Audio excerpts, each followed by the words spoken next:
Hi there, it is Ansel Awade explaining the 8th video about the Goblin Market poem by Christina Rossetti. So in the previous video, I said that Lizzie took her apron, her penny or a coin to buy fruit from the goblins, to exchange fruit with money, and we saw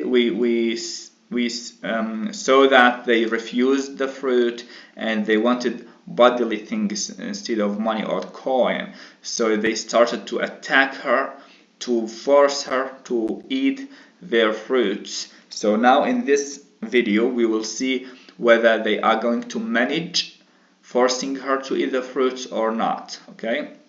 So, white and golden Lizzie stood like a lily in a flood, like a rock of blue veined stone, lashed by tides obstreperously, like a beacon left alone in a hoary, roaring sea.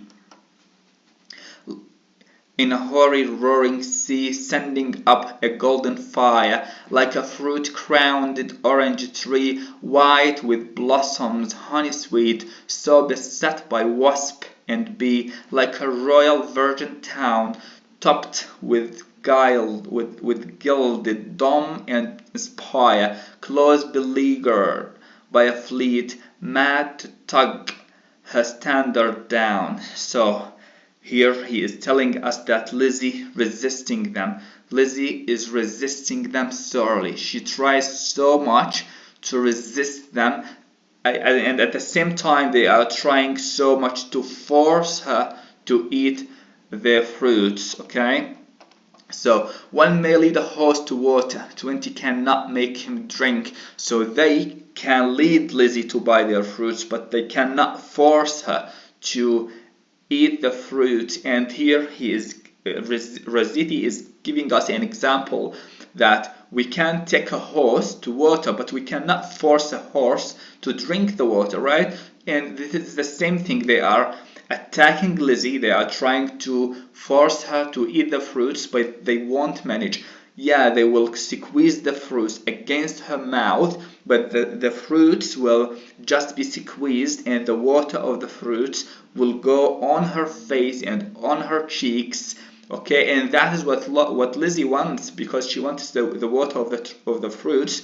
She wants to take it with her in order to feed her sister of these fruits, but she doesn't want to eat the fruit herself. So although they harmed her to eat, but they didn't manage. Okay, though the goblins cuffed and caught her, coaxed and fought her, bleed and besought her, scratched her, pinched her black as ink, kicked and knocked her, mauled and mocked her, Lizzie uttered not a word, would not open lip from lip. So she would not open lip from lip.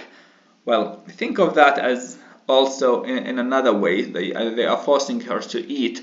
They might try to rape her as they are trying to open her lips, right? Lest they should cram a mouthful in, but laughed in heart to feel the drip of juice that stripped all her face and lodged in dimples of her chin, and streaked her neck, which qued like curd. Okay. At last the evil people, worn out by her resistance, flung back her penny, kicked their fruit along whichever road they took, not leaving root or stone or shoot. Okay. Some writhed into the ground, some dived into the brook with ring and ripple, some scudded on the gale without a sound, some vanished in the distance.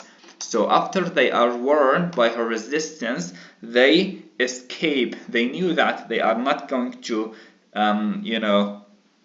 force her to eat the fruit. So the goblins unsuccessfully try to force Lizzie to eat, but she manages to resist.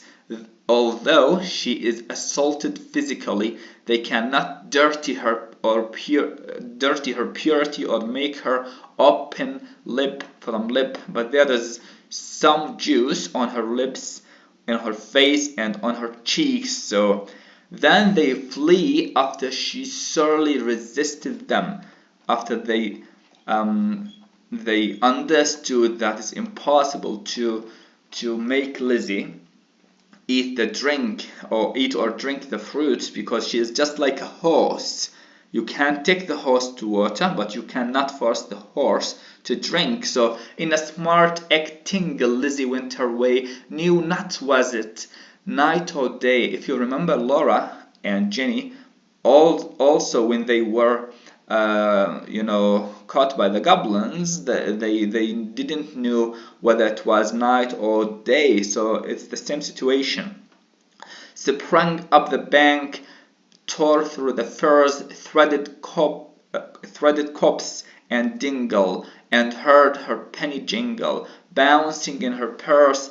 Its bounce was music to her ear. She ran and ran, as if she feared some goblin man dogged her with gibe or curse, or something worse. But not one goblin screed after, nor was she pricked by fear. The kind heart made her windly paced, that urged her home quite out of breath with haste and inward laughter. So Lizzie, as I said in these lines, Lizzie and Lara have similar experiences, meeting the goblin men and confusing the day and the night. 3. So also there are Bible words in the poem. Lizzie is similar to Mary or even Jesus in Christian eyes, and Lara is like Eve, who submit to the Satan's temptation, because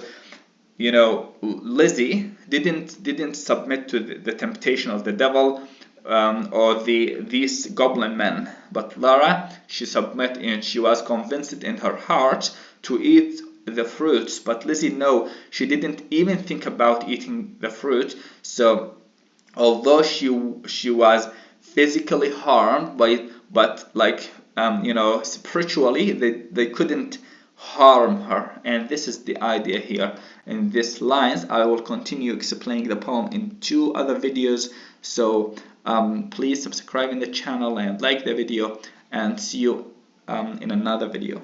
Goodbye.